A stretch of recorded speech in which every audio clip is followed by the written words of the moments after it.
The RX WELD Oxygen and Acetylene Regulators CGA540 and CGA510 are designed to be compatible with V-style welding gas torch cutting, making them versatile for various welding applications. Featuring inlet connectors for both oxygen CGA540 and acetylene CGA510, these regulators ensure a secure and efficient connection to your gas tanks.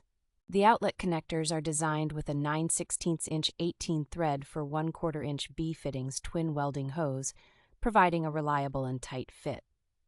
Equipped with 2 dials, the oxygen regulator offers a delivery inlet pressure range of 0 to 4,000 psi and an output pressure range of 0 to 200 psi, while the acetylene regulator ranges from 0 to 400 psi for inlet pressure and 0 to 30 psi for output pressure. The package includes 1 oxygen regulator and 1 acetylene regulator, complete with a T-handle and outlet hose connector nut, suitable for medium-duty gas welding and cutting tasks.